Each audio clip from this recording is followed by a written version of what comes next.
Assalamualaikum. Welcome to my YouTube channel M for Mathematician. So, as you know, we have started the new series of the book New Secondary Mathematics Book 2, Class 7.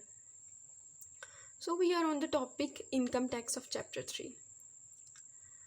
So, when we are talking about income tax, so it's the Singapore government take this initiative. When we are talking about tax, so tax क्यों लिया जाता है, किस लिए लिया जाता है?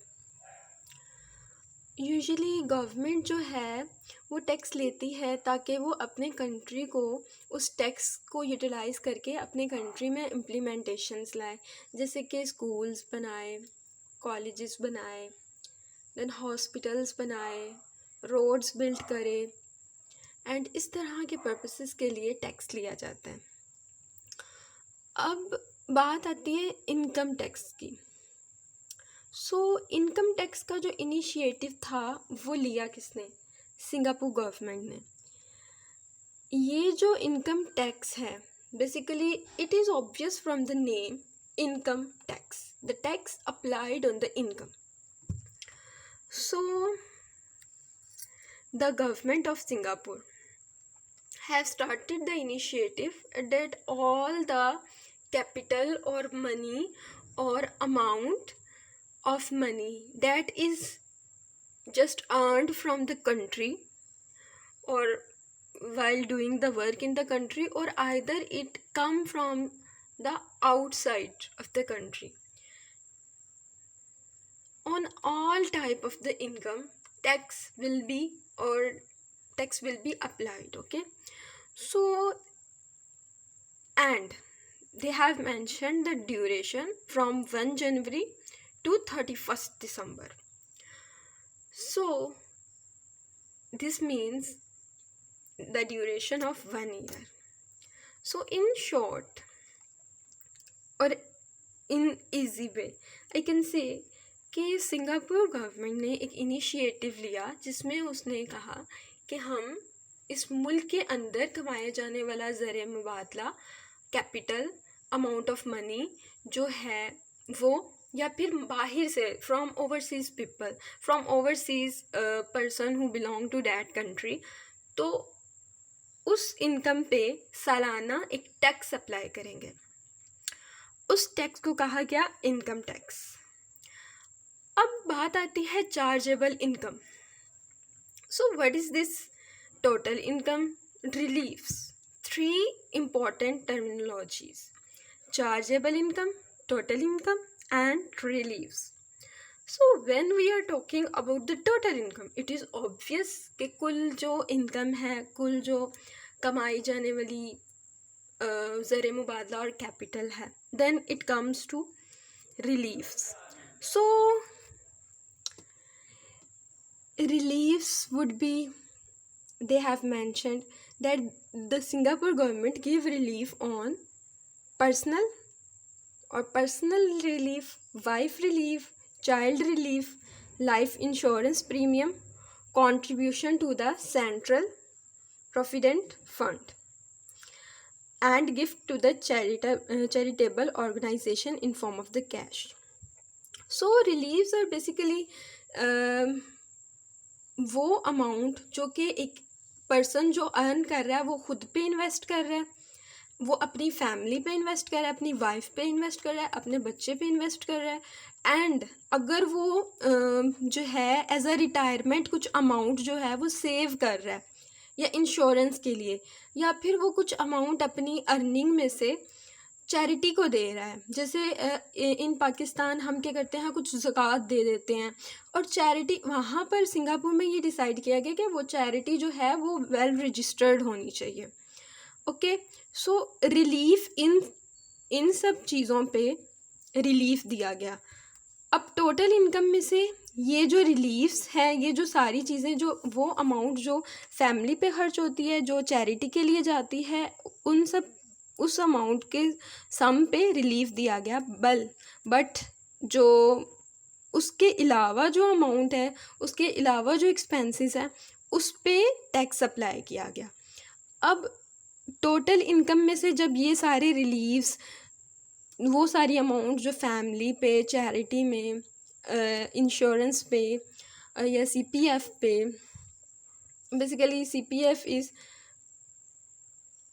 Kind of retirement पे, जब आप एक सेविंग कंटिन्यूसली अपनी अर्निंग से दे रहे होते हैं ताकि आप उसको रिटायरमेंट पे एक साथ ले सकें, that is considered as. So usually हमारे पास गवर्नमेंट जॉब्स में ऐसा होता है। ओके, सो आपकी अर्निंग से एक ख़ास अमाउंट डिडक्ट हो रही होती है और वो आपको एट द एंड जब आप रिटायर होते हैं तब मिल जाती है। सो चार्जेबल इनकम जो थी वो फिर ऑब्वियसली इन सारे रिलीव्स में से, टोटल इनकम में से ये सारे रिलीव्स निकाले और बाकी जो आपके पास अमाउंट बची चार्जेबल इनकम, उस पर टैक्स अप्लाई होगा। सो ये था मेन जो टैक्सेशन के रूल्स थे। अब ये है जी टेबल, इसके अकॉर्डिंगली ये रूल एंड रेगुलेशन है, इसके अकॉर्डिंगली टैक्स अप्लाई किया जाएगा। तो ये सिंगापुर गवर्नमेंट की जो है बेसिकली चार्जेबल इनकम टैक्स, ये वो बताया गया है कि अगर यहाँ पर, चलिए हम इसको एक एग्जांपल से डिस्कस करते हैं। Now calculate the tax payable for chargeable income of $38,500 according to the given in table. So they have mentioned 38,500.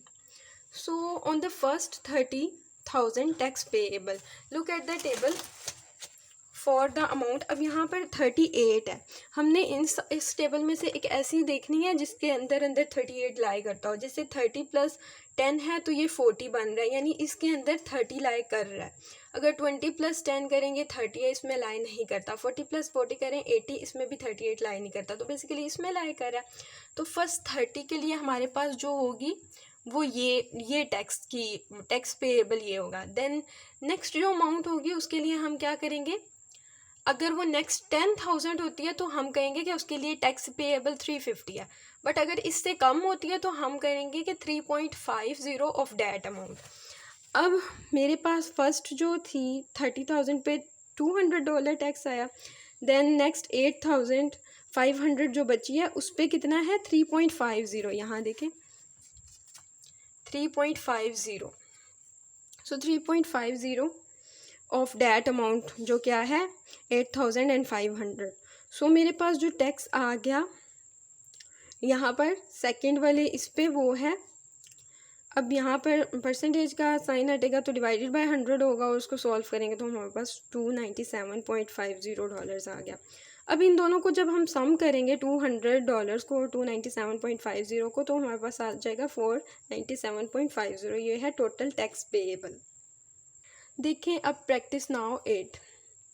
Calculate the tax payable for the chargeable income of 42,000 according to the tax rate given in table 3.1। So हमने 42,000 देखना है। अब हमने देखना है ये कहाँ लाए कर रहा है। अब देखें ये जो मेरे पास सेकंड है 30 + 10 40 बन रहा है, लेकिन मेरे पास तो 42 है, इसका मतलब ये थर्ड वाले में लाए कर रहा है।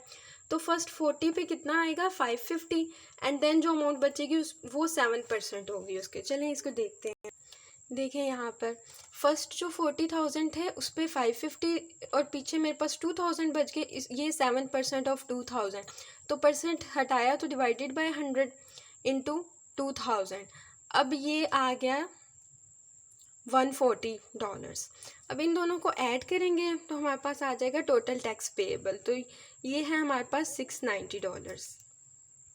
Okay, this is about the worked example 8 and practice now 8. We'll discuss worked example 9 and practice now 9 in next video inshallah. Allah Hafiz.